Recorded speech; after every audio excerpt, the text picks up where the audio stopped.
Hello, we're back. We're back. During our little break there, we got a great question about asking what the footage looked like before we keyed it. And this is the raw footage without any keying effects applied.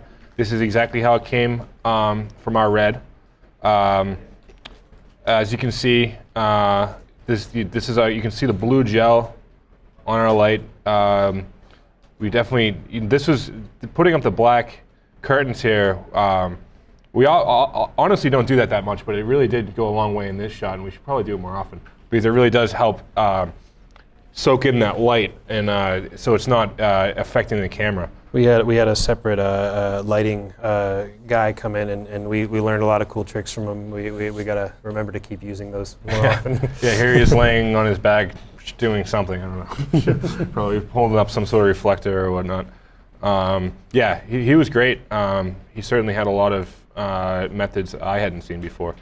And then just really quick, just show you where the garbage mat is, where you just want to basically, I'm just basically excluding all of the elements like the lights and the cameraman and all that. Just get it out of the way really quickly. And then this is where I had to be a little bit more careful because as you can see, the green got a lot darker now near their feet. So this was just, I kind of just quickly hand rotoed or masked out just around their feet. So that would be excluded from the key as well. And from there on in, it was just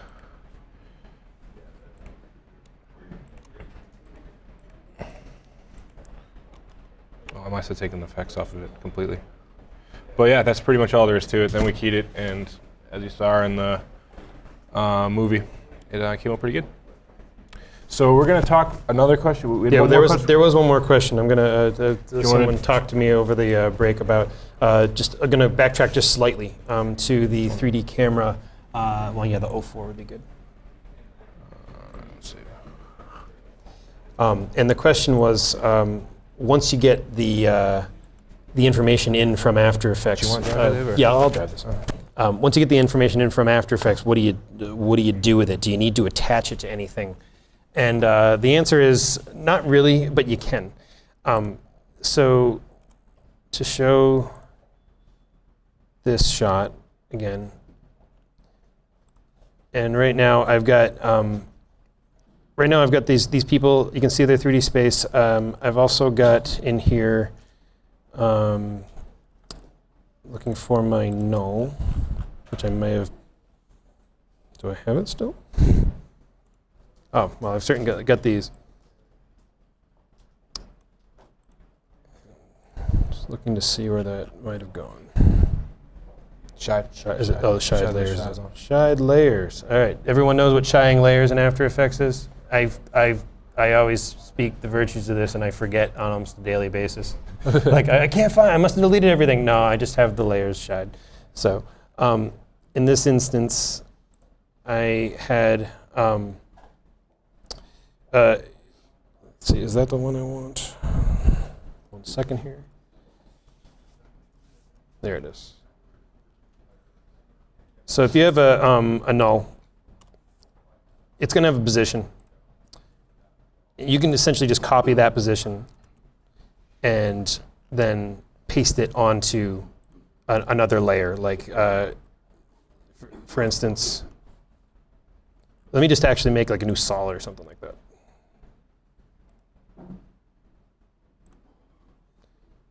That's fine. Turn it on to be 3D. And if I select the layer there and do Control V, it pastes it at that exact spot. And I can scale that down. Oops. I can also change the anchor point of it so that maybe it's staying stuck on the ground there. I can rotate it around. And then you can just see that it'll go along for the ride. Slowly.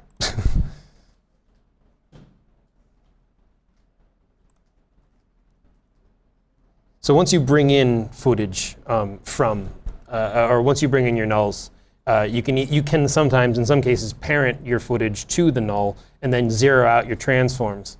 Because with the parenting hierarchy, it just it's all local. It builds off of whatever the null that you parented it to is. So, does that make sense to everybody about how that works? And one good thing, advantage of copying and pasting the nulls versus parenting things to the nulls is that oftentimes sometimes I'll just get a scene like this, and the artist will just give me one null in the middle of the floor, and that's all I need, because I can take that null and position it anywhere along the floor plane, just dragging it along in Z or X, and like right now, I can take this and just move this along here. So if for some reason someone doesn't give you enough nulls, swap it's. In this case, it's X and Y, but that's because of you talk about the swap YZ. Oh, right? did that not? Yeah, but no, Either way. But you can see that it's going right along on the ground plane, so that you can, if you need to put someone next to them, you can just take a null, duplicate it, move this over here, move it over here, and it'll all stay stuck. Another thing to consider too, sorry, is the if you have multiple cameras for a shot. You don't need to necessarily bring in new nulls each time, because the system is the same. The coordinate system is the same. Once you export a camera and you export nulls for it, you could actually export another camera with no nulls in it, and all of those nulls would still be in the same place relative to the model and the system. It's just it could help you out sometimes if you ask someone to save nulls for one shot, and they didn't do it for another shot, but you know that it was looking at the same thing. I'll just copy those nulls in from that file, and it'll work out fine. So. And in addition, oftentimes, I'll just take that one null that I need, and I'll just keep that one null. I'll just have that one, and I'll take my first pair of people, stick them in one position, then move the null. They're already at that position. Move the null to somewhere else where I want the next person. That position data will have changed because the null's in a new place. Bring in the new people, stick them to that null. Need more people? Take that null, move it someplace else, and rinse and repeat, because you only ever need that one null. You don't need to keep on bringing new ones for things. Oftentimes I'll have the artist be like, "Oh, how many nulls do you need?" And I'll be like, "Well, really just one." Or you might want to give me a head placer. But if everyone's on the same ground plane, you really just need the one.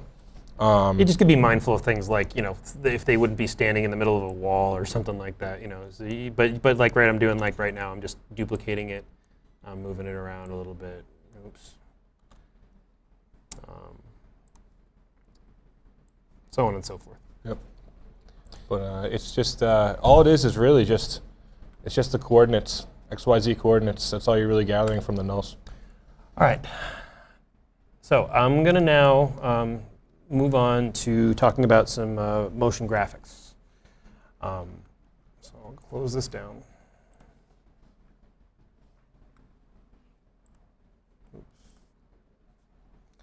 And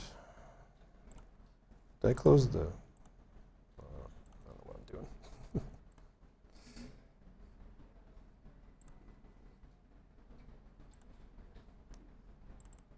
All right. So, motion graphics.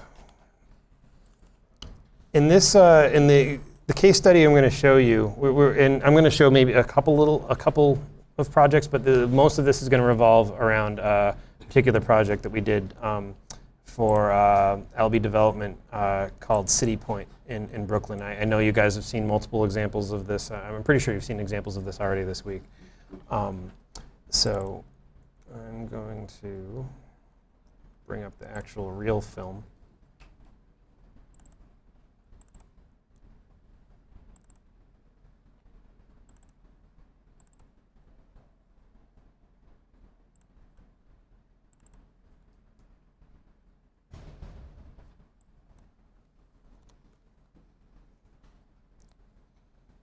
I think I'm just going to let this one play down all the way through.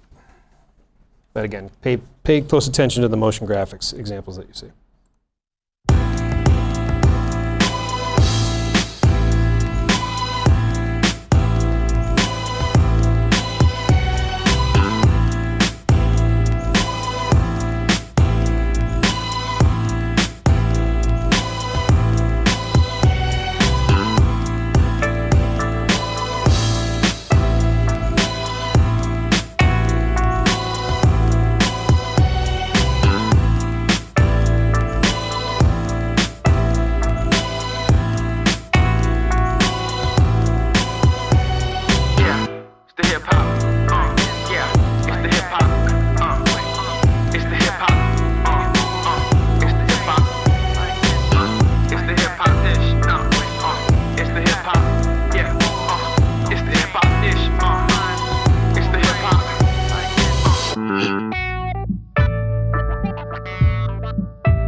So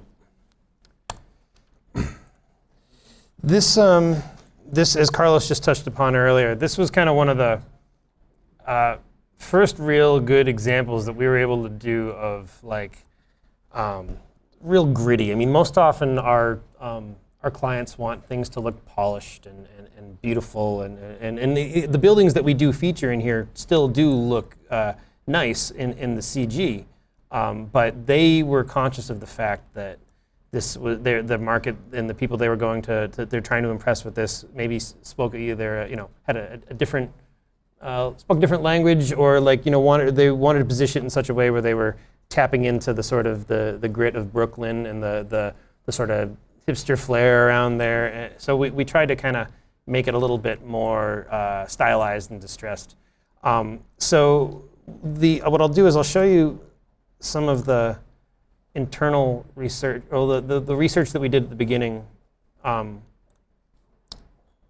We had received from them a document.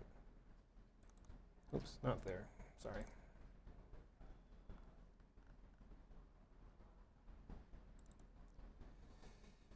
Motion graphics. All right. So this was the first time that we had seen their branding, or how they were kind of trying to represent themselves. They had made this document here, you can see, for a presentation they were doing to Armani Exchange. And this document was a bit of their sort of way of pitching, and they had their particular design aesthetic going on. We were able to look at things like font choice and just overall quality of image for the initial design information. You'll see this map right here. You may recall about halfway through the movie that map almost exactly appears on the side of a wall. So I was able to go and mine this document for that information and integrate it into the film. So again, more of the same, just getting some of these. We know this isn't, they wanted to feature these markets, all sorts of stuff in here that was informative to how we set up the motion design. When we sent out the treatment, Carlos had done some panels here that had taken images out of that document that they had shared with us. And we made a few little examples up of how we might treat their brand. And we talk about how we're using the Brooklyn style. We're not trying to be overly polished with this. So you can see over here little examples of how you might integrate a map or talking about transit system onto brick surfaces. So that was kind of where all of the design sort of hailed from. One quick thing that we found just recently to be a great tool when it's coming up with these kind of mood boards and style boards is actually Pinterest. I thought it was just what my girlfriend looked at puppies and cake recipes on, but it's actually pretty good for gathering a lot of images. You can just flip through, pin it through your board, and in a pretty quick way of just scanning through the internet, trying to find inspiration and keeping it together, and that you can share with other people or whatever. We found it to be a really good tool. Another thing that was that influenced the design was we had been looking through some of the footage, and this is some B-roll that was shot while we were down there. And this is, again, another example of you can make some revisions along the way. I mean, I don't remember the exact order of if we did like a scouting shoot for this or if this was actually part of a B-roll thing, but it's not like we had every single motion graphic figured out like at day one and we knew what we were going to do. Things sort of evolve as you go along. So you can see that line there. I took a lot of cues from that line and how it was distressed for doing that kind of white line that would draw on, and it had the kind of distressed edges on it. And so just taking what's already there and reimagining a little bit, drawing inspiration from the environment, all important things in the process of developing a visual language. So, and I can also show you. Yeah, I mean, it's also maybe worth noting that we don't work in a vacuum. We're looking around for things that other people have done too. We're not going to straight up copy things, but we certainly want to be aware of our contemporaries and not want to do things that that seem foreign or like you got to be aware of what's out there. And there's a lot of cool inspiration out there. I don't know if anyone's ever heard of the website Motionographer, but they've not only motionographer. Is it .org or .net maybe? .net? I don't know. It's been in my. We covered all of them, didn't we? It's been in my. Hey, we have this thing called the internet here. Let's look it up. Oh, it's mograph.net. No, motionographer.com might be .com. Mograph.net is the. Yeah, there are multiple sites for doing this, but Motionographer is like the cream of the crop usually, and you'll see stuff in here that's not just After Effects things, but like full-on 3D films that just really leverage some amazing, just really talented people. They get profiled up here. I want to be there at some point to have something up there. That would be nice. Always looking at stuff like that going on Vimeo. They have a lot of cool motion graphics examples on there. So we're conscious of our surroundings. So. There's a question online here. Sure. It says, do you start doing post on the rough cut after you get approval if the final render is not yet ready? Do we start doing post on the rough cut? Yeah. I mean, we may continue to develop the style, if you want to call it that, throughout.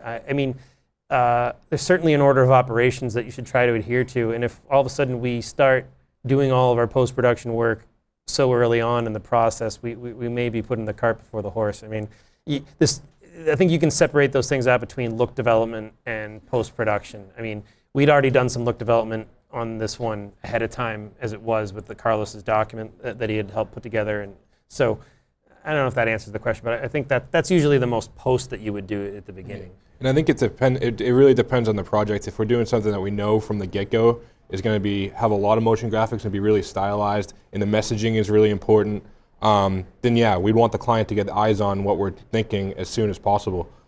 In other movies, the motion graphics are secondary, and they just want something simple and nice there. And maybe they don't need to see something till fine cut, and then they can give us a little bit of feedback. But it just depends on how integral the motion graphics are to the final product. Is kind of influence us a little bit on where in the process we roll them into the cut. So I'm just opening up right now another example of. So I showed you that PDF. I don't know if the fonts are going to all look right in this. So if they don't, my apologies. But they look good. So this was lifted out of some of the collateral that we got from them. So we're able to take things that we get and repurpose them later on, and I suggest you do too. If and it's sort of tangentially related, but if you're ever a little tip for you, if you're ever looking for logos for certain brands that you can't find, aside from Brands of the World, which is a great resource for downloading corporate logos and such, vector versions of corporate logos, look for annual reports. Look for any kind of PDF you can find. You're not going to find what you need all the time. It might be a bitmap thing in there and you'll get disappointed, but I've found so many PDFs that are unlocked that have really clean vector artwork inside of it that you can leverage for whatever you may be doing. So, but in a similar vein, we took in this artwork, and what I will tend to do is I'll then separate things out in ways that weren't really intended by them at first, because a PDF is going to, when you open that up in Illustrator, that's not going to really look the best. So you got to start grouping things together. So I was able to take items that I knew that I might want to animate later on or leverage later on, and separate them out. Bless you. Clearly, the background there, that wasn't meant to be looked at as a final image. That was just more of like a reference. So, but this stuff was the important stuff. Close out of this.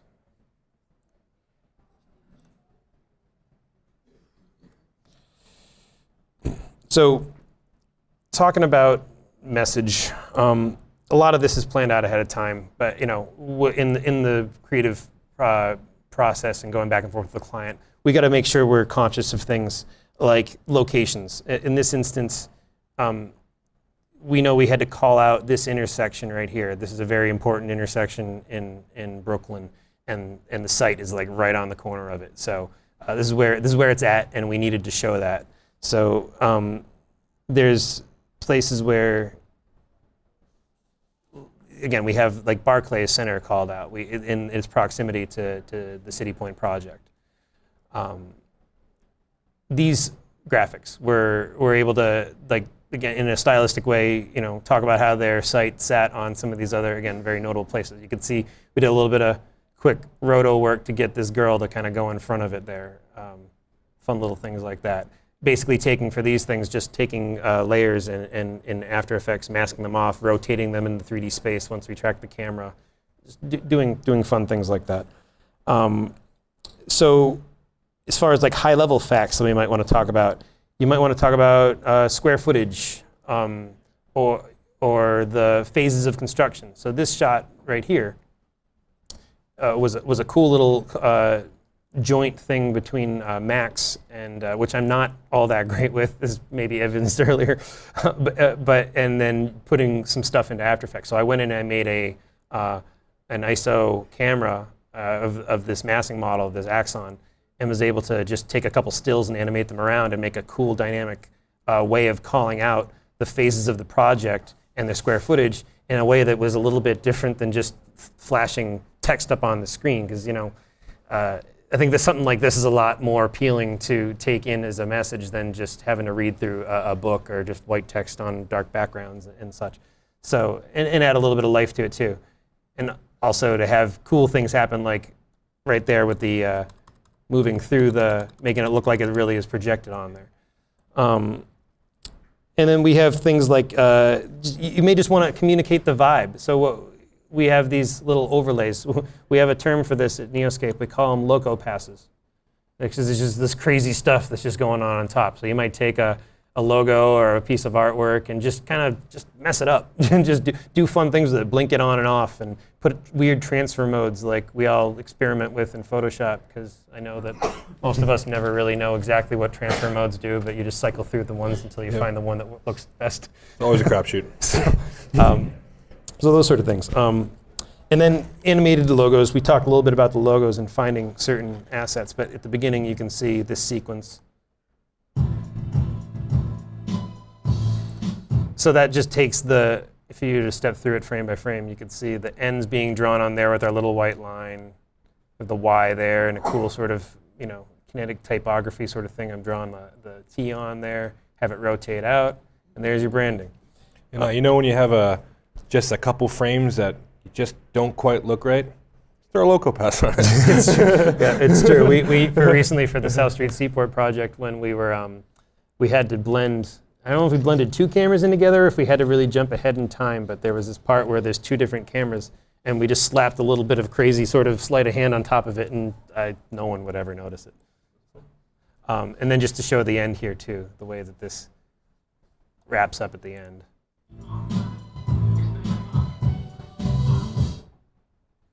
So again, just a cool little, you know, and these are just two examples of logo animation things that we've done. I mean, we've run the gamut of like 3D extrusion stuff, or taking and deconstructing a logo, and I mean, you name it, we have to think it up.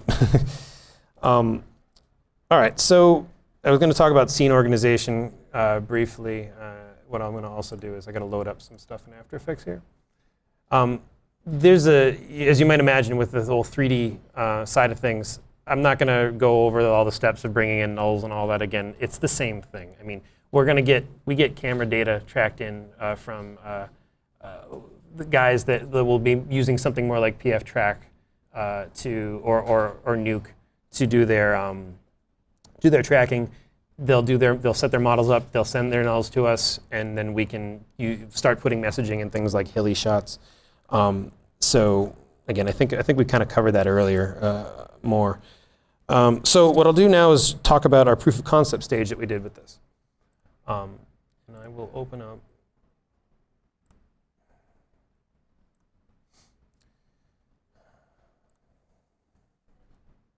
a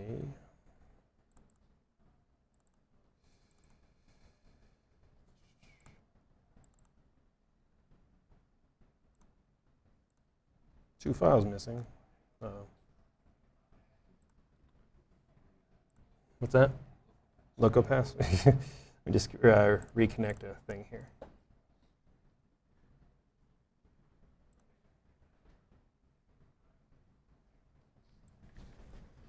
Anyone have any questions? Or Yeah, Alex will answer your questions while I'm figuring this out. how long did it take to complete a project? Well, I mean, that's the $1 million question. Depends how much time we have. That's how, we just recently, we turned something around in, what was it, 10 days, Carlos? Yeah, this particular project, we already had done a lot of work for it. Like I told you originally, we had done a more corporate kind of version of this film for some events that the client had. And for this one, so we had a lot already, all the 3D models, and we just had to tweak a few things. We went there and shot all the B-roll and the heli stuff we already had. Dave did, and the motion graphics team did most of the motion graphics. So I honestly don't remember, but we've been working on this project for a very long time. Since 2012. But we did this, 2013, this particular version. If I would have to guess, this particular effort would have been no more than 4 weeks, because that's the high-end films are like from 10, 12, 18 weeks, and then we can do films that are 40 shot long in 10 days. It's just you have to bring resources in-house and work day and night, and that what you have to do what you have to do.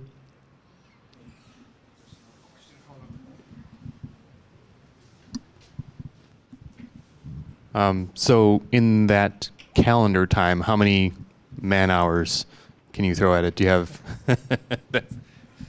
I'll give you one number, so that you can, do the math. We talked about this yesterday. I think that we typically would like to think that a person can do a rendering in 40 hours. And this means not just 40 hours of continuous work. This means working, reviewing, with creative directors and the client and all that. What's that? And hold on, is that you, Jeff?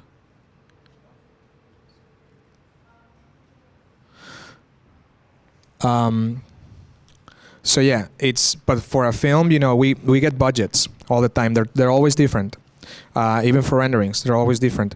So it depends on the size of the project, the size of the team that's going to be working on, and so we get budgets from when we have a kickoff meeting. They tell we get like, well, you guys have 1,000 hours or 2,000 hours for a film. So it can vary.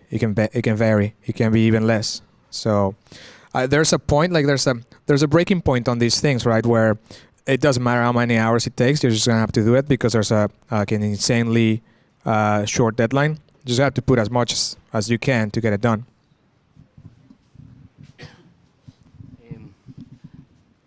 That's the ideal scenario, and that usually happens when you already have a relationship built, that you are given the budget. But when you're pitching a new idea, a video idea for a new client, usually what sort of budget do you calculate? It's all based on it's all based on on the information the client has and how much they're willing to pay. We never really have those discussions live with anyone. We hear what they have to say, we come back, we see what we can do. Sometimes we can accommodate, sometimes we work backwards from what they say they can spend, right? And we try to accommodate as much as possible in that budget. Sometimes we just propose and we go nuts and we tell them this is how much it's going to be, and then they're like, oh, well, maybe it's a little bit too much. And we start chopping things. Okay. So back to this proof of concept phase that we did. So we knew that from some of the documents that had been set up ahead of time, some of the conversations with the client, that we were going to be going down to New York. We were going to be doing a pretty extensive B-roll shoot. And along the way, Carlos and I had been talking and the team, and we were like, well, we got to kind of prove that these things work. And so let's do a couple tests. So as I showed you before in that Illustrator document, there was this map that was there. So I went in, I grabbed that, and I broke it out, and I brought it into After Effects. And I put it on top of some footage that I just went out and shot with a 5D Mark II. So I found an abandoned, or not abandoned, I found just a big blank brick wall that might be sort of similar to something you would see down there, according to some of our treatment. And we just did a little test. So this was all done, the entire thing was done in Illustrator and After Effects. There was no need to do any kind of, and I'll do a quick little, it might take a while. We'll turn motion blur off, how about that? And half res works too. So this was done using basically all tools at my disposal in After Effects, which goes to show that you don't, while having stuff like PF Track and Nuke are useful for getting real nitty-gritty tracking and all that, you can do with tools now that are available in After Effects, you can do a lot of this yourself in there. So we were able to just kind of do some quick little look tests to see what it would look like if we were to put a big map on top of a wall there. Oh, and then apparently a garbage truck hit something. So from there, and I kind of want to just show you quickly how, I don't say easy, but how you could do that yourself with some of the tools that are inside of After Effects. So if I had this footage, I made a new comp out of it. I can scrub through it. That's great. I can try, and sometimes I think Adobe would even tell you that this is not considered to be as accurate as the other trackers, but for motion graphics artists and people trying to do some kind of quick stuff, this works just fine. So you can track your camera, right, just by right-clicking on it and go to track camera. So right now this says it's analyzing in the background. The cool thing about this tool as well is that it can, you can continue to work on other things if you want to while that's happening. So you could maybe go in your map and start taking your labels, and you could put an effect like a transition linear wipe on this. So we could drop a couple keyframes and we could be animating some of these things on and off while we're letting our thing track in the background. Up here, it'll usually give you this little percentage of 4 minutes. We can wait that long. It's just great, again, for sketching stuff in and getting the idea across. I mean, absolutely. I mean, we just pretty recently. This is a pretty recent addition to After Effects. In the workflow before, again, we're going to reference the South Street Seaport. Pretty much last minute, we decided we want to throw some fireworks in one of the heli shots, and the heli shot was going to fly through, and I was like, well, we can go back to the tracking data, go to Max, export some cameras. I can put some nulls over the yada yada. And I was like, you know what? Let me just try the new tracker, and it did a pretty good job, almost right in 4 or 5 minutes. And it's it might not be perfect, and if you really boil down to it, but when you're short on time, and you might just want to save time. It might be early on in the process. Be like, hey, let's see if this works real quick. And if it does and it works fine and you can't tell the difference, roll with it. And it's a great little tool, and like Dave says, it's probably not as accurate, to the meter or to the foot or as other things might be, depending on your distance from the subject. But it gets the job done really well in a lot of cases. So I find that it's before we even consider for our purposes, for motion graphics purposes, asking a 3D artist for a camera or some nulls or whatnot, we'll just try the 3D camera, and if it works, we're done.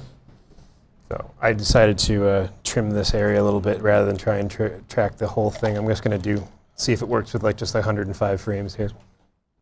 The one thing to note about when you are doing tracking, and I think Matt probably would have touched on this already, the same thing applies in here.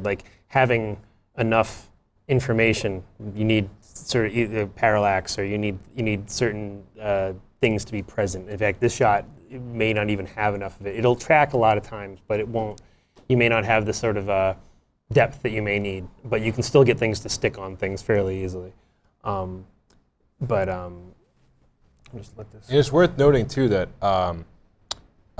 you can track 3D footage too. You know, stuff that came out of Max, 3D animated frames from Max. If you need to track that, I mean, we can also get the nulls and data from the to really precise nulls and cameras from the artist, but it works just the same concepts apply. It'll pull a track from render frames. Yeah, we had addressed that earlier. There was a question about like if it was good to do that ahead of time. We will do that when we need to, but it's certainly at our disposal if we need it. All right, come on, let's work. Solving camera. All right, so as you can see, got all these points here. And I can go and hover my mouse very easily over these things, and it's sort of just figuring out, and you can see it's in more or less the right perspective that it should be. So I could click on this. I could go create a solid and a camera. So now that thing will stick on. I could also do things like, I want to, the rotation obviously doesn't look completely up and down the way that it should, so I can maybe go in and adjust some of these values to make it look a little bit more appropriate. I could also just make a little bit of text. Say, CG School. There you go, Jeff. And I can turn that on to be 3D. Now, you'll notice that if I just turn that on to be 3D, it's going to be kind of weird because it's not set at that spot. Now, as again, going back to the question we had earlier, I could take the position data of this and the rotation data, copy these, paste those onto here. I could even turn this thing off if I want to at this point. Scale this up. I can then move this around a little bit. Now you can see that.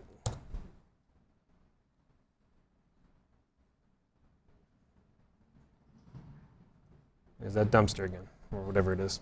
So again, this was filmed with a 5D Mark II. There may be a little bit of rolling shutters in here that's sort of hitting it every now and then. But for most intents and purposes, that's a pretty quick way to get what you need. So that was really how the proof of concept was put together. What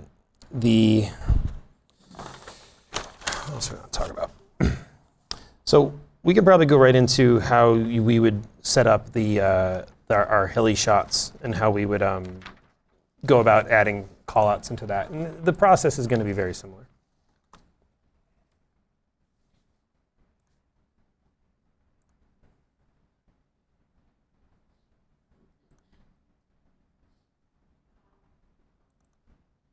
Oh, not that.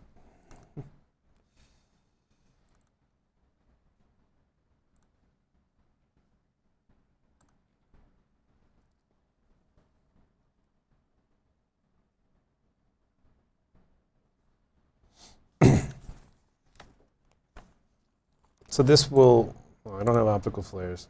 Oh well. This would reference a couple shots here. You can see the way that this was set up. So there's a lot of layers in here. My colleagues know that I'm kind of layer happy. Well, I mean, I'm not happy that it has to be that way. It's just how it ends up.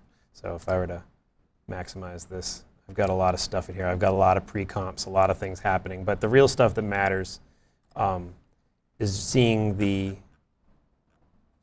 that I have my camera here, which again has keyframes on it for each frame. I've got nulls that are probably shied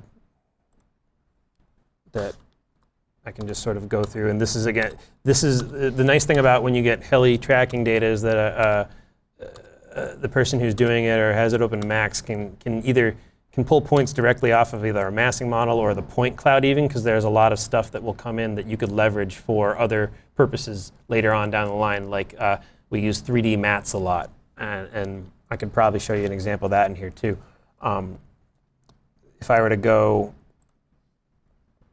and look at how the site itself is composited in,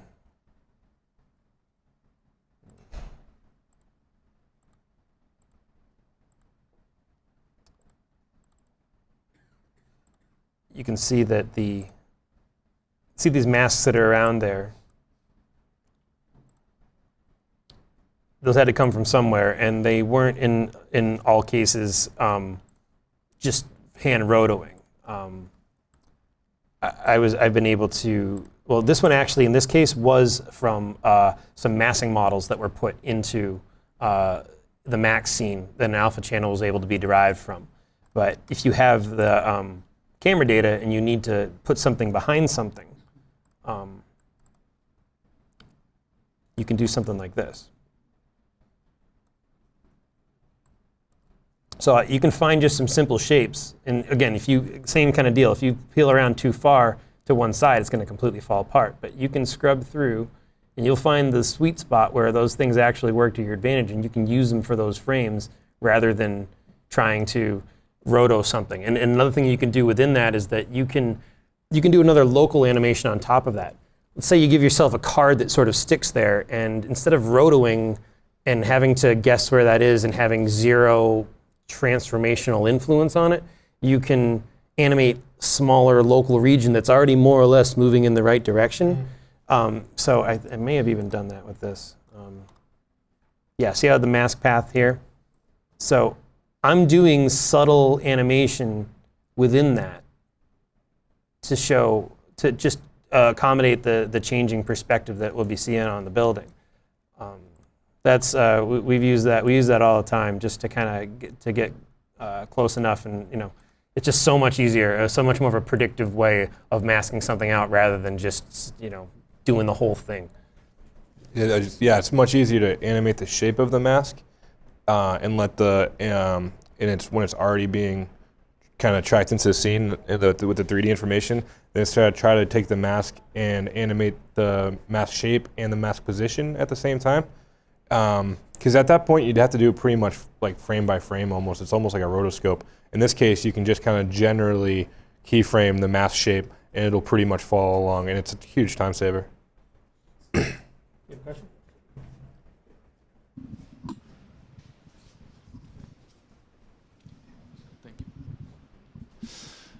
You only use After Effects for the tracking, or did you use Bonjour or something like? This was probably PS. This was external. This was either. I mean, at the time we may have still been using Buju, but this was PF Track.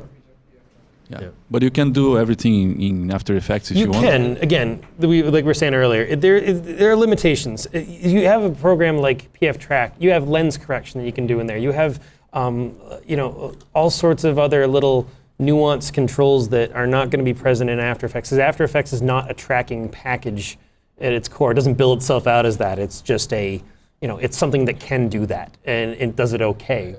I always say you have to know when to use the tools. Like PF Track, sometimes you need to use PF Track. But using PF Track when you're just trying to track a wall, when After Effects does it, it's like using a Lamborghini for a golf cart, That'd be pretty cool, actually. It would be pretty sweet, don't get me wrong. But when you just need to know, pick and choose what tools are necessary in one. Carlos, can we get some Lamborghinis? Can we get some Lamborghinis?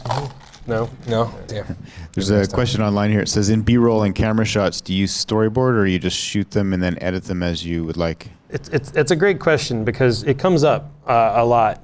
We sometimes will even have some difficulties getting that point across to clients that if you're doing a B-roll edit, in many ways you're going there and you're filming what's there, and you're not bringing a hired crew of actors, you're not bringing optimal lighting conditions. You do the best you can to plan things out, but you can storyboard rough ideas. Like in this instance, we knew the kind of content that we wanted. So you can, if you're doing a storyboard panel, you might do one or two indicative drawings or maybe quick dirt map CG renders of something that suggests something to get that idea across, but it's really difficult to go shot by shot and be like, all right, let's get the guy walking across the street with blue shoes on. We're not going to get that granular. Yeah, and it all goes back to when you write the creative and the research that you do on the project. In this particular case, we knew where to go. The client obviously educated us in what was there and what they were selling. So based on that, we create a schedule and locations and when to shoot and what to shoot. For example, there's a DeKalb market that it's currently every weekend or certain days of the week on where this tall tower is going to end up being in the future. And that's a market that people go, all the time. There's it's basically made out of all these containers on top of containers, and they have restaurants and pastry shops and stuff like that. We went there the first time, and there was no people. So no good, right? But so that kind of stuff you need to think about, right, and know when to go. So the client, you have to get that information from the client, and if the client doesn't know, then you have to do some more research on it. And there's going to be some trial and error, because maybe it was a holiday, and then people went on vacation, and or they decided to close that day, et cetera, et cetera. But you do plan for that as best as you can. And that's something that you run by the client before you go and shoot. So just to keep sort of just breaking down this shot a little bit more, this one, it was a decidedly stylistic representation of this aerial. You could see in the edit before when we get right before it, we're showing this sort of warm color grade on it. And then we go boom, red and black and really bold. So not probably very surprisingly, we got to do some adjustments to that. So I just have this curves, tritone curves layer here that if you were to turn everything off, we were obviously not going for realism. So I might get it really contrasty and put a tritone on it to get a little bit of this, this definitely this warmer look, and then put another additional curves on it just to dial in. I couldn't even tell you what that does, but it's, that process is important, obviously, for bringing about a style or following through on that. You can see the layers outlining the building are 3D layers. You have this roughen edges, another one of my favorite little things in After Effects, where you can, if you turn that off, that's just a pretty simple mask shape. Turn it back on, and now you got this cool distressed look on the edge. You have different settings in here. You can do rough and color, which just puts a little bit of a color inside of the pattern it puts on the border. This particular Rusty tends to work the best for these kind of things, and you can see what happens if I were to change some of the values. I can make the border higher. It just kind of eats into the shape a little bit more. Edge sharpness, scale is a big one. So you can turn the scale way down. You can have it real big, and then it does all this crazy stuff. It's kind of like, again, it's not too different than what the controls you might have in a turbulent noise. It's just applying it in a different way, typically around the edges. There's other stuff like photocopy. So you can explore those sort of things. So that helps to set the building off a little bit and just stylizing the heck out of the actual CG render that came in. So these road lines.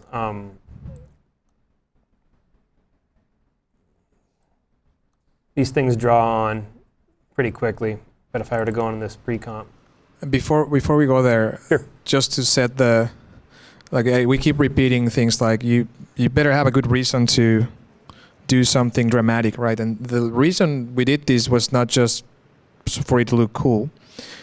A huge part of the story for the client was this intersection of the two streets. And obviously the location of the site within the context of that intersection. So you can't get any more extreme than this. Instead of in the corporate film we had some markers in there that weren't that. They were fine. They did the job, but they were not as nice as these ones, right? So ultimately that was the goal, and so the goal was never to make it look cool.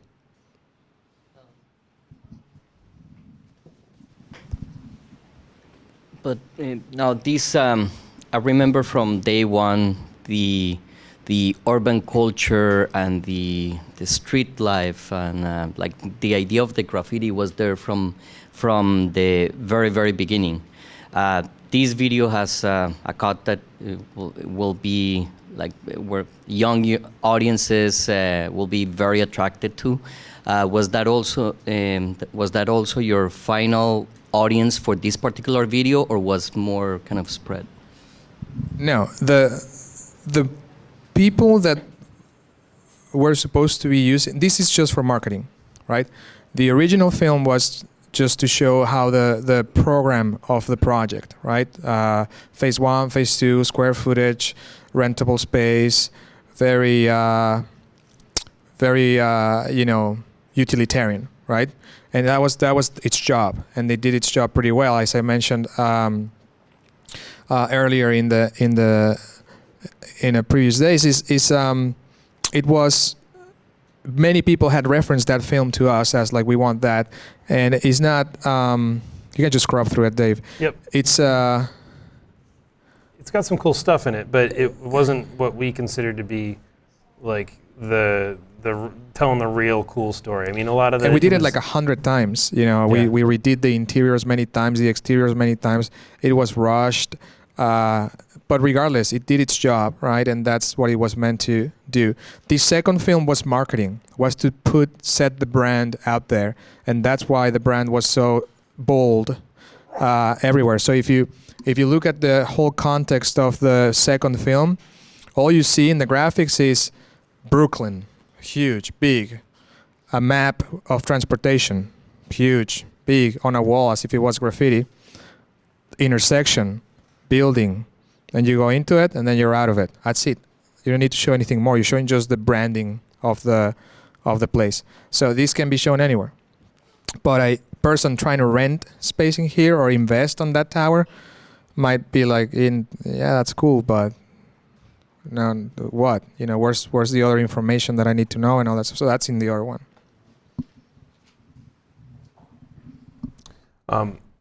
So, I mean, I probably covered a lot. I mean, the last thing I'll just show you, technically speaking, on what was going on here was a couple of different things. Just these pre-comps were set up, you know, to have the lines draw on, and again, to be matted out in such a way where they would be. And the matting, I think, happens in the layer above it. But I just simple mask animations or shape layer animations. I don't know if you ever deal with well, I guess this one was a stroke here, but just animating the start and end attributes of a mask line, you know, will get you to draw on a line pretty easily. You can see I have my camera in this pre-comp, because if I didn't, then it wouldn't line up. Let's go back out. You can see the line matte here. If I were to turn that on, you can see what's happening there, is that all those 3D shapes are being used to knock out that thing so it can actually sit behind there. I don't even know if it's accurate in most places, but it gets the job done.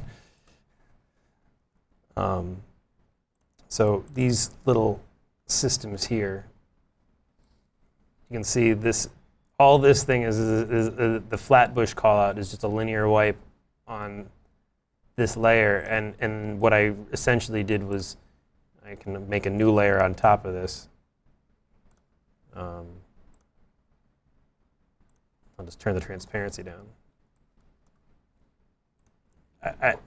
I took what I had here for a canvas, and I essentially made this in the other comp, like this shape here, and I put a little right here. I put a little 3D sort of like I broke the layer into two different layers, like here from there over, and then here from there over, and I just rotated them around a little bit and just made them work so that when the linear transition happens, like this, it moves through the 3D of it, so it looks like it's traveling up in 3D, and then wiping over. So it's just the mask isn't in here. I just drew that for demonstrative purposes. But if you go back out here, you can see that there's these little. In fact, that was like a little sort of gap sort of spacer that I had in there. You can see this right here, the Fulton one, it's just rotated in. I could actually take and rotate this value a little bit here, and I guess that's a backing that I did, a black background behind that, but same thing here.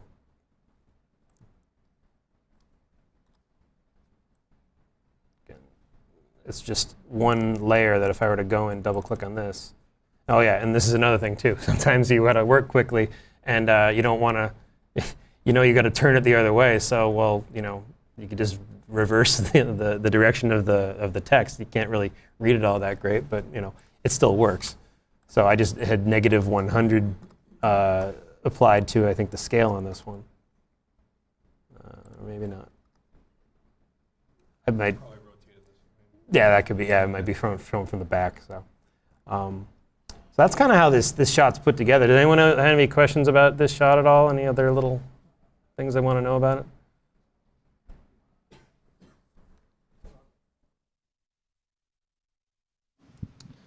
it? In this kind of shot, when you do this stylist look, how was the participation of the client in this process?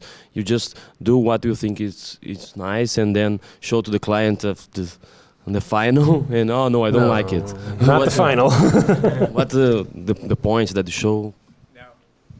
We typically, our process has an animatic, the rough cut, the fine cut, and the final. So we review the thing 4 times, right? We might, with motion graphics, it can be trickier because you have to develop them to a certain point where they need to, prove the point, right? With the 3D, it's kind of easier because you can just show them another film you've done and it's going to look like that, right? But I mean, in this particular case, we kind of were halfway there because, again, we've done the previous film, we've talked about it. They had all the collateral material, all their brochures and all their branding already established. That C and the city point and the font and everything, the red color was already part of their branding. So when you take all those things into consideration, and when our client sees this, they're like, "Oh yeah, it fits with our brand," and they took it pretty well.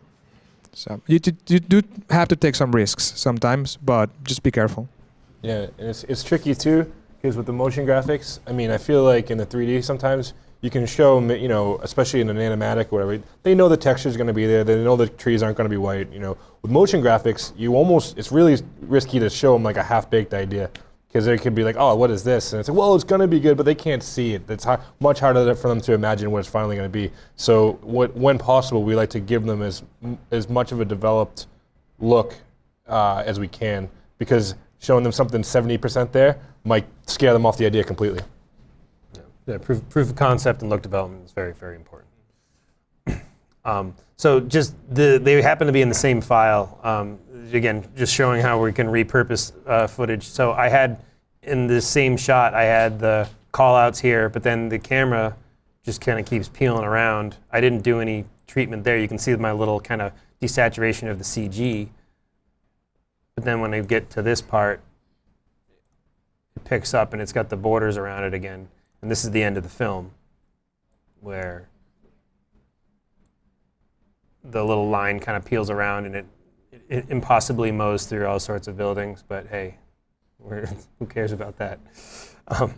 And the same sort of deal where all I did was just put some stuff on the ground plane. It happened so quickly that I wasn't going to worry too much about matting things out. And we have that little quick punchy thing at the end where we have the logo wipe up, which to get that thing, I was able to, since I had the camera, I knew where I could put something right in front of that camera because I knew where the 3D space of the camera was. So I was able to take, where am I going to find it?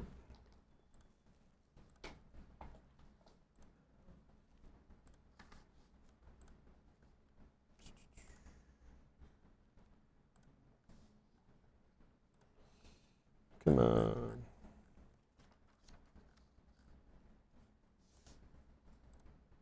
There it is. So,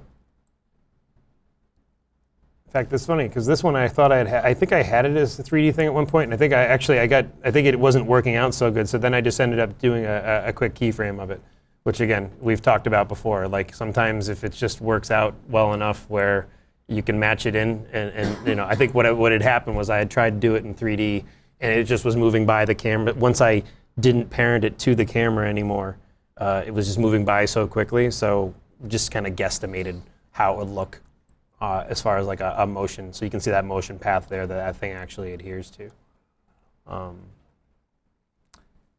So that's all about what I got for these aerial shots. I mean, just to let you know, it's pretty simple to like, if you wanted to go in and kind of like what Alex was saying before about duplicating the nulls and all that. I mean, and I showed you with a very quick example of the tracking here. You can make a text layer, or I'll just type some text in here. We'll plug us now.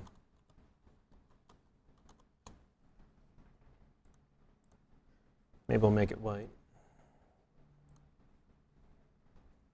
I can turn the 3D on for that. Now you see how it's like the origin or wherever those coordinates are way back here now. So we might want to find out what some of this 3D coordinate is here. So again, we would hit P on this and maybe R. Grab those. Paste that onto here. Now we can pick that up. Might have, sometimes in After Effects, if you're dealing with really large scale data sets, you might have to hold down on Shift, and that'll multiply whatever you're doing by 10. Little tip there. Again, right now I'm holding down on Shift while I'm scaling up to approximately 2,000%. You can see that this is being influenced by a little light that I have in the scene. And I can rotate this around. Scale it down maybe a little bit more. See, that's a motion graphic the client didn't like. Now I can go back to the beginning of this. And go to this 0.4 here. And it'll look okay for a minute, but if I do this at more like a half res.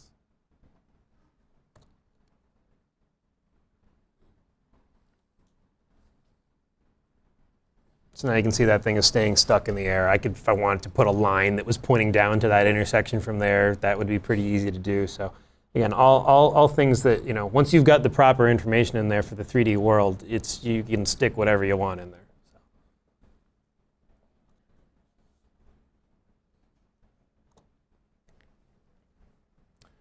Okay.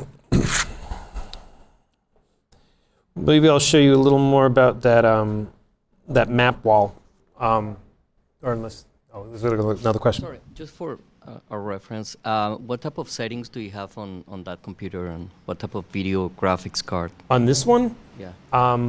Do you know? I mean, we can pull it up. Yeah, just these guys don't know how to use a PC. I used to use PC all the time. Him not so much. Yeah, I don't know. There. Where? Right click on the desktop. Right click on the desktop. I don't know what you're talking about, Jeff. The Windows desktop. Close everything first. Oh, on the outside. You're forgetting steps, Jeff. Yeah. NVIDIA control panel. Bottom left, system information. Bottom left. Other left. So I guess we got a Quadro K4000 in there Mm-hmm. with all sorts of other numbers that I see. And Tesla. Oh yeah. Those aren't being used. Yeah. Oh. Just the Quadro. And Back in After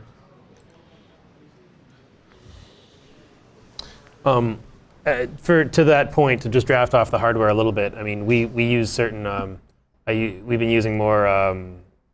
Not more, but in some cases, I've been using some hardware-based plugins like Video Copilot, Element 3D, which will not. I don't even think it'll even do a CPU render mode. It needs an OpenGL compliant video card to even operate, and it's using a lot of game technology to even make the images happen. I actually just this morning was able to get it installed on here, so I might be able to have Alex show you a quick little thing on how you can make some 3D text in it, maybe at the end of this. But So let me just go into the map wall.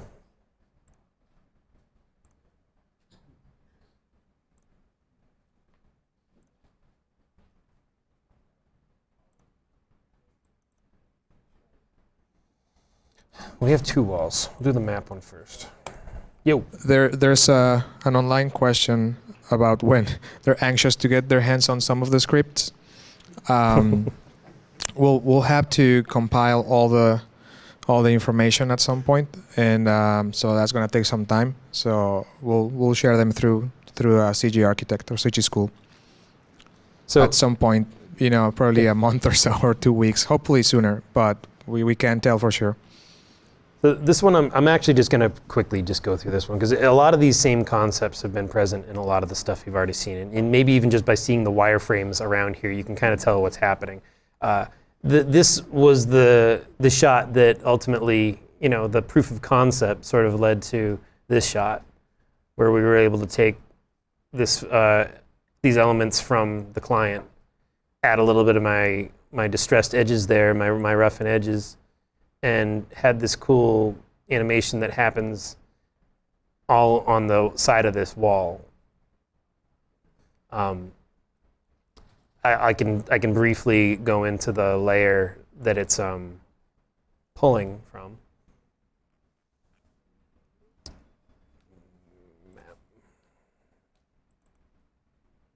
So, or there's multiple layers that it pulls from. This one, I think. Map PC.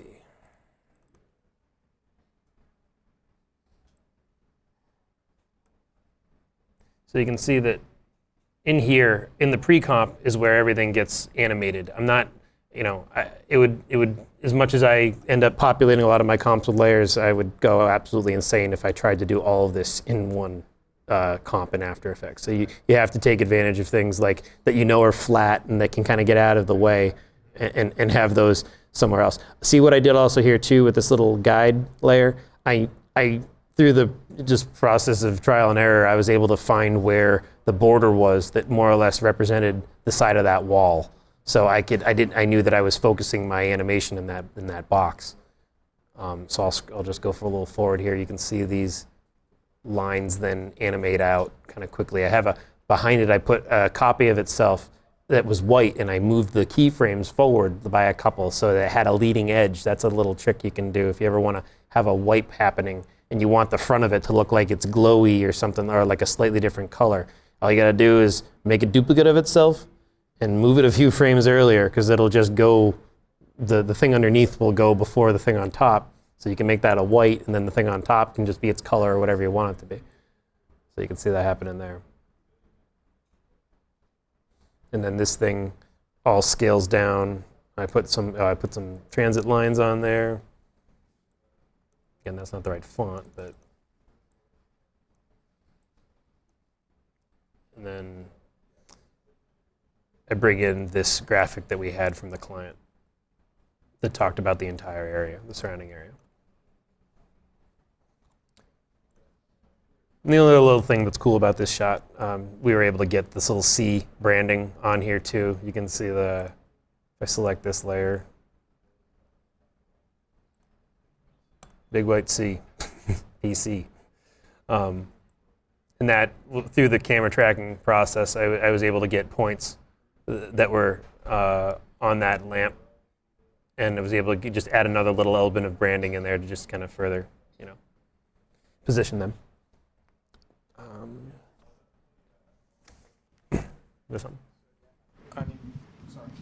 An important part of this, going back to not just to put the map on the wall for the sake of putting the map on the wall. There's transportation. It's calling out downtown Brooklyn. Then it's breaking out downtown Brooklyn into its neighborhoods, and so on. So there's, again, these things that the client was this is important. You need to show this. We need to show that. So that's how the animation came to be, and that's how we decided to do this motion graphics into the motion graphic being in the wall is the least important thing of what you see there. I'm going to close this one up. I'm going to open the next one up. Anyone else want to know anything about this shot?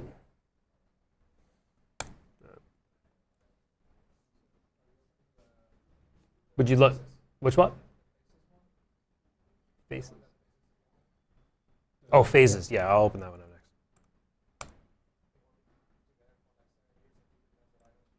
next. I thought you were saying faces. Yes. I don't know what that is. That's another project. Get used to my accents already.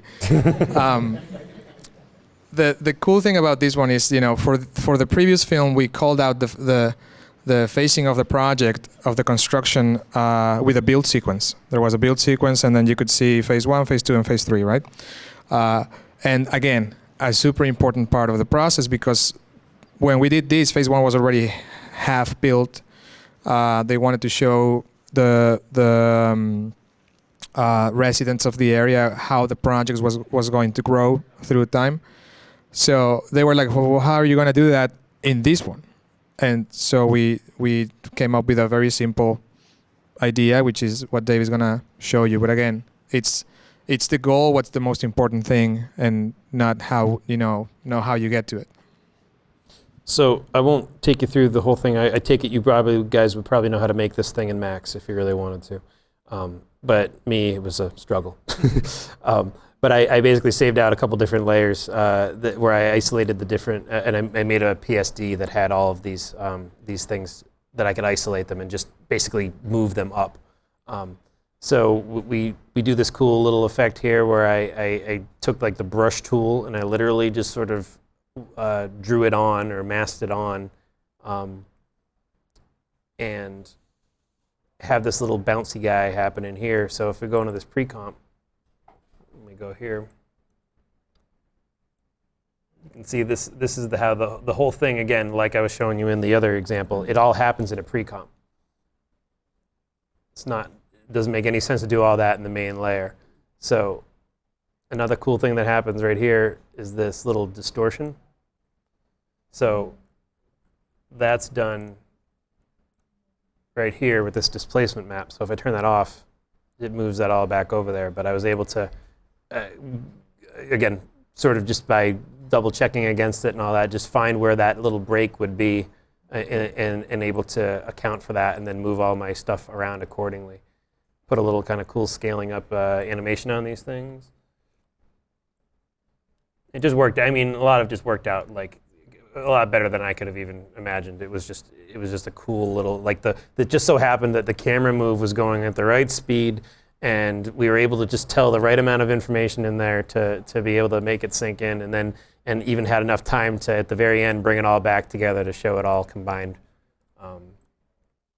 In terms of the planning for this, when we went and shoot this, we knew that we were going to be using this wall for this graphic. We knew we were going to be using the other wall for the other graphic because we have already shot some of these before for the previous film. We have basically scouted the area already, and this particular shot, you shoot, at many different speeds. You try to get as many as possible so that the timing works. Like Dave was saying, this one just happened to be a one that worked just nicely with the timing and the animation and all that. Because there are multiple takes that we do of these, and you kind of it's a good idea for you to like go out there if you're filming something like this, and rather than go out, shoot it, then go back and see if it worked. Do do a real slow version, do a quicker version. Give yourself enough of a fighting chance that if your timing didn't work out on one of those takes, that you got some other stuff to work with. So little nuance here too is that I was able to like make this little layer, just have it a little bit lighter, because you can see that this is getting more light here than this face right here. So just having a little adjustment to make that a little bit brighter, again, helps to integrate it in.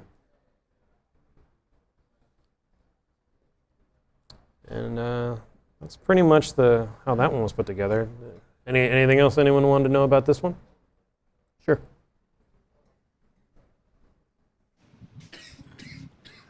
Do you have it bending over that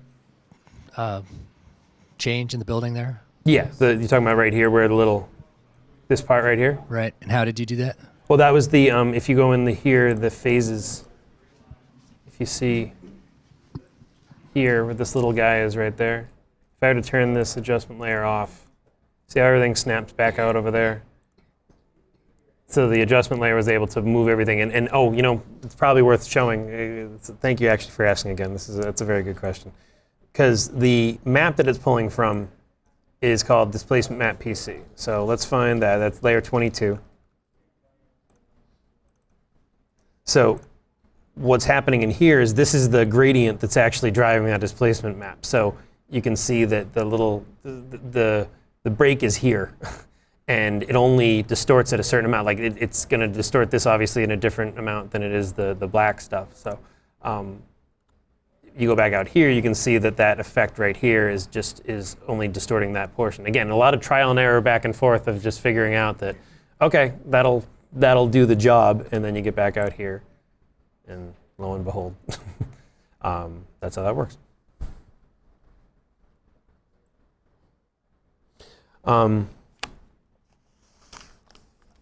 You got another thing you want to show, or think that about?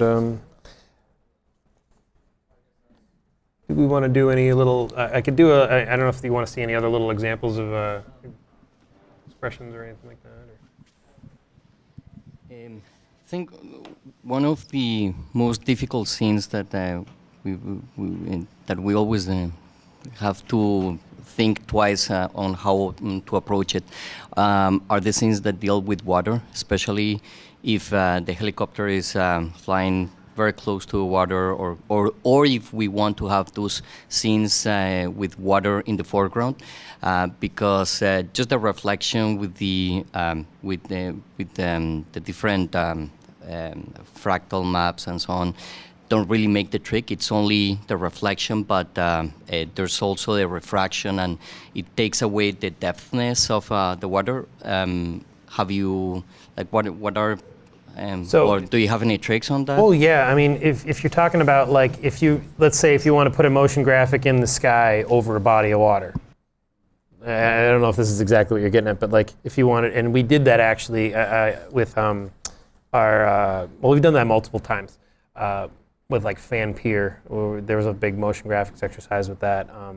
But a lot of the same techniques that we've talked about already were employed with that. So if you want to do like a reflection over water, I mean, you would have your text, you would find where the ground layer is, -100 it or rotate it down, and then you can put something like a turbulent displace on that, which I could just very quickly show you. And oddly enough, I find actually working with water can be advantageous because it's so the water moves so, you know, randomly, uncontrollably. Just like this, it's just completely any given second it looks different than the second before. Any different frame looks different than the frame before. So I had one shot. I remember I had to remove the swimming lanes in a swimming pool and paint them out, and it was really easy. I mean, just like basically duplicate layers and put them on top of each other because at every frame it looks different. So and same thing with reflections and stuff. It's that you know you don't have to match anything constantly. It just has to be random, like the water's random. You can dial it in a little bit, but it's not like trying to match a texture that's static. It's a lot easier, in my opinion. What about if from the creative you need to add, let's say, a boat that has the friction with the water and it creates all the different waves and so on. Have you ever dealt with that? I mean, I see not that particular example, but there's always a couple different ways. I mean, we've done it in 3D for sure. That's when you go back to, do you really want to do that in After Effects? Yeah. No, and you don't want to do that in After Effects. When it gets more complicated than just a simple reflection like what Dave is doing right now on a practical footage, you need to do it in 3D. Mm-hmm. And we've done, we've used either RealFlow or we've used even the tools that come with Max to animate the very simple shape of a boat, and then you just get the wake. And then on top of the wake, you can put particles. You can either do RealFlow or PFlow or whatever. It doesn't matter what you use. You just need to choose the right tool, right? It's like trying to hammer a nail with a shoe, right? I mean, I don't. You certainly can. It's just going to take you longer. I don't have I'm doing this very quickly, obviously, but just to show you, like, if you, just to fake it good and well enough, you know, if you had something here and you wanted to show the reflection of it down there, I just, through a couple of quick steps, I duplicated the text, I made an adjustment layer that had this turbulent displace on it. There was a horizontal displacement that we gave it this sort of kind of crazy little distortion pattern. You can put another one on top of it that's just not horizontal, but it's just a turbulent pattern. I mean, and you can dial that stuff in, and you can really go crazy with these values, or you can be subtle. I know that I'm trying to think if there was I know in 230 Park we'd shot a bunch of stuff. We had the spot searchlights and all that. So I would take layers like that, and I would, again, same kind of effect. I would -100 it, and I would just let these kind of simple tools just distort the hell out of it. And again, I think I like this saying, and I think I said it earlier in the week, but again, like, this were an example of, like, don't let the truth get in the way of a good story. Like, you know, maybe if there was really a floating letters over the body of water, maybe you wouldn't be able to see the reflection. But and if you were, maybe it would just look like a big blurry mess with, you'd never be able to read it. So in some situations, you have to do it stylistically and be able to tell that's what you're looking at, and because that's most important. You know, if you just want to like this would look a lot cooler than trying to figure out what it would actually do in real life, and it would still be legible. So sometimes you got to make those take a little license.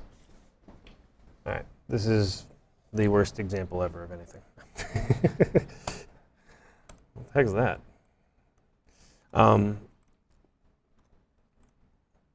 Oh, question?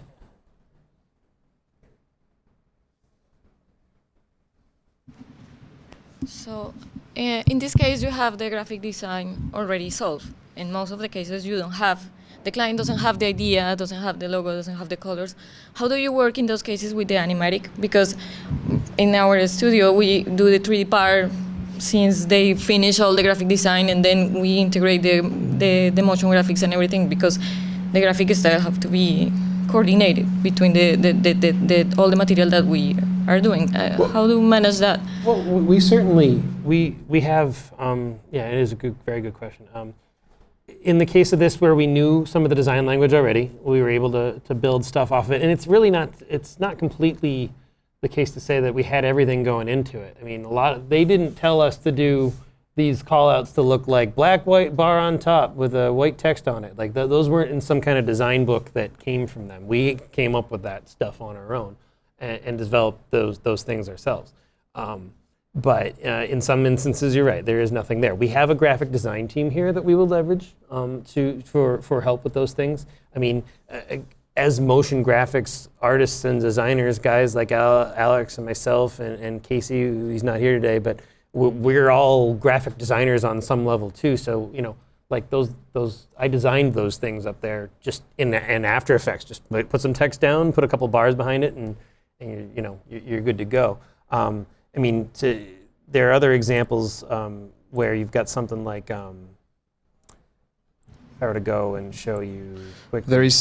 There's language, right, that is already established for every project, regardless of the stage in which it is, right? If there's nothing branding on the project, then we come up with something. You have to come up with a look and a style. And again, in the review process, that's when you start pitching your client ideas on how things should look like. Like in this instance, we use this cool effect plugin called Plexus, and again, no one told us to do this. They didn't have this sort of scripted, but we used it as a design thing. So I worked with the team to develop this look, and we made these cool I call them like kite line systems, where you had this like little frosted glass thing, and these lines that would all sort of stay tethered to one another. And this is actually, as much as I love this this movie and the look of it, a lot of these things, this was a challenge because there was so much text that needed to go in there, and sometimes I try to say, well, let's keep the text to a minimum when we can. But we made the best of it, and we were able to do some pretty cool little line and dot animation things. Like this thing is pretty neat here, the way it bounces out. Let me show you.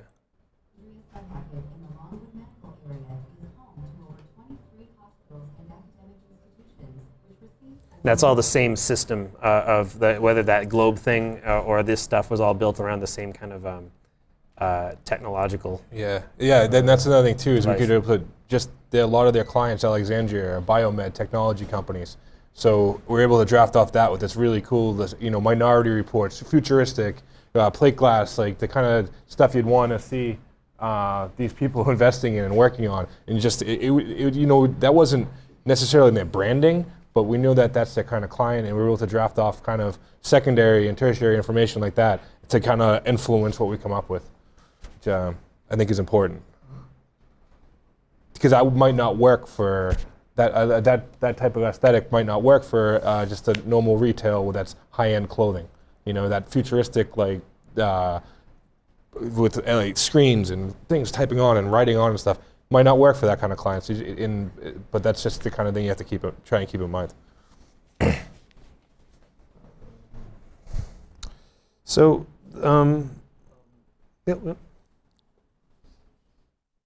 On a project like the previous one, that is a project that can take 1 year, 1 year, 2 years, because there are different deliverables, and there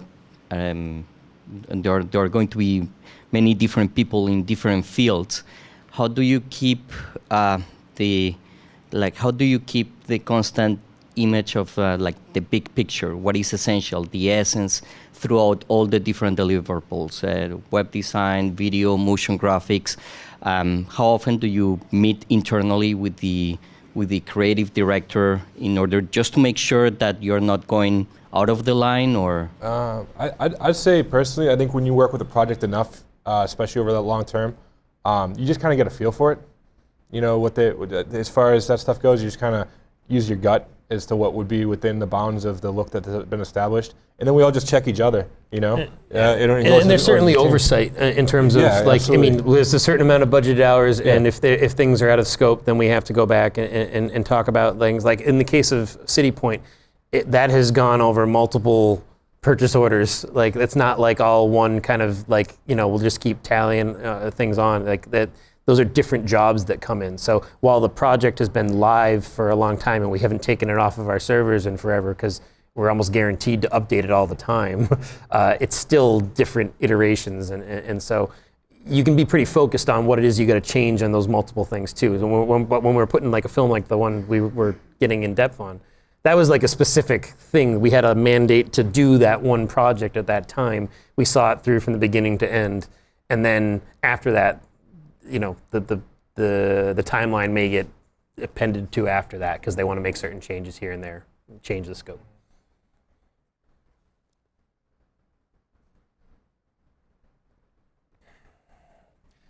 So I could either show some other stuff, or are we running, how are we doing on time? Does anyone else want to see anything fun, or you want to eat? Want to eat? All right, well, feel free to come up and ask. If you guys want to see anything else before you leave today, I'm around, Alex is around. I'd love to show you a couple little, if you want to see some expressions examples, little time savers, or if you want to see how to use that Element 3D plugin we were talking about, you just come on over and we can talk, or maybe we can have a beer and chat a little bit.